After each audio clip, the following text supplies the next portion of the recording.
Yes, आप लोगों का दूसरा सवाल हमेशा एज अ टीचर होता है कि सर मैं रिवाइज कैसे करूं, how should I revise DT, मैं डीटी को रिवाइज कैसे करूं।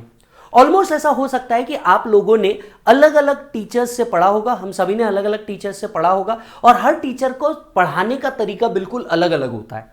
मतलब वो अपने हिसाब से अपने टॉपिक्स को लेते हैं, अपने हिसाब से अपने टॉपिक्स को सिलेक्ट करते हैं।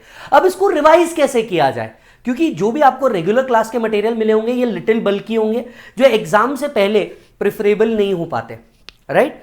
तो पहला आप रिवाइज कैसे करेंगे। सबसे पहला तो यह है, जिस बुक से आपने पढ़ा है रेगुलर बुक आप वो चूज कीजिए।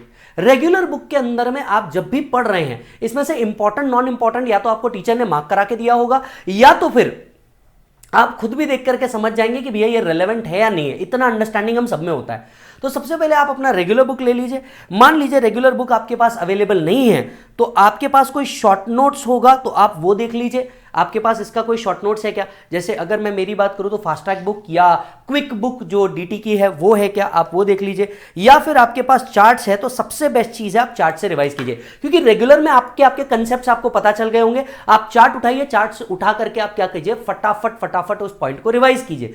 कहीं अगर अटक रहे होंगे तो रेगुलर बुक वापस खोलिए और देख लीजिए, बराबर है। यहां से आपका कंटेंट रिवीजन हो जाएगा। अब यहां पे कई बच्चे हमसे पूछते हैं कि सर मॉड्यूल करना है कि नहीं। डेफिनेटली मॉड्यूल गीता है और उसको छोड़ा नहीं जा सकता। आप कभी भी क्या कीजिए, अगर आपके पास टाइम है तो तुरंत साथ साथ में ही मॉड्यूल देख लीजिए कि भैया मॉड्यूल का भी सब पार्ट कवर किया है कि नहीं। मोटे मोटे तौर पर हर टीचर ने वो कवर किया हुआ होता है। एक या दो पॉइंट इधर उधर हो सकता है, जो हो सकता है उस टीचर ने किसी और टॉपिक में रखा हो, वहां ना रखा हो जहां पे मॉड्यूल में रखा है।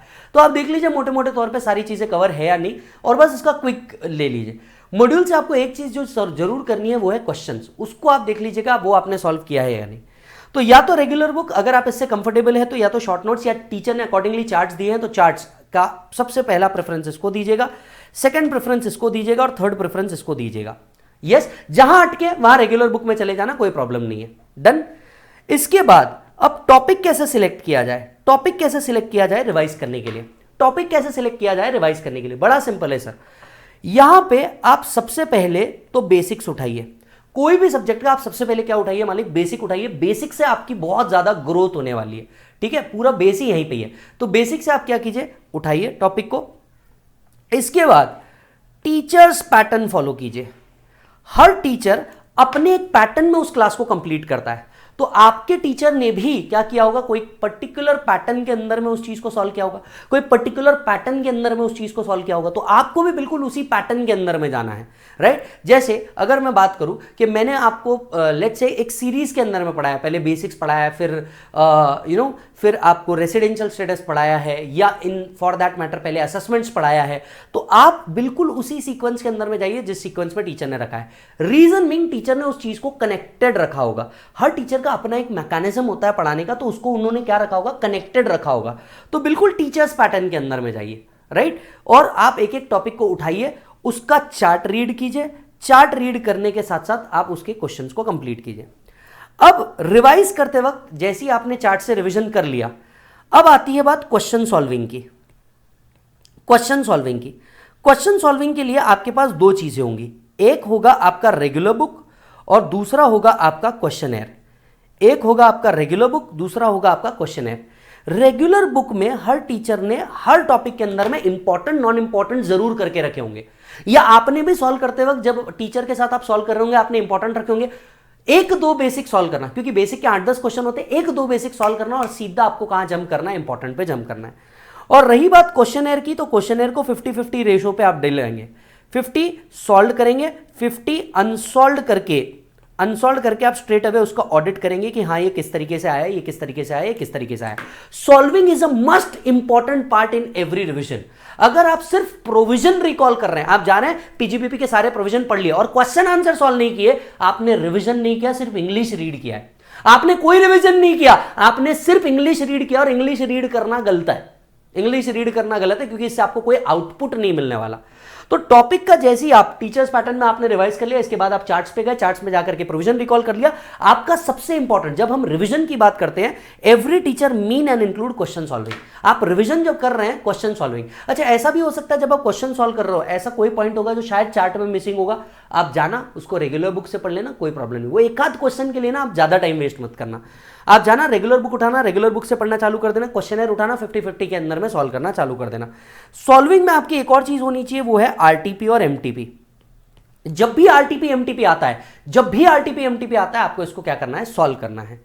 एक गलती जो बच्चा करता है, जो गलती आपसे बिल्कुल नहीं होनी चाहिए, वो है आपका एमसीक्यू सॉल्विंग।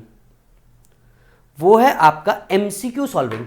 ऑलमोस्ट जिस जिस टॉपिक्स के अंदर में आपका एमसीक्यू है, जैसे डीटी, तो डीटी के अंदर में मैंने तो मेरे पूरे एमसीक्यू इंटर फाइनल के फ्री रिसोर्सेज vlearnclasses.com पे डाल रखे हैं, तो आप बिल्कुल जाइए वहां से डाउनलोड कर लीजिए। वहां से डाउनलोड करके आपका एमसीक्यू सॉल्विंग शुरू हो जाएगा।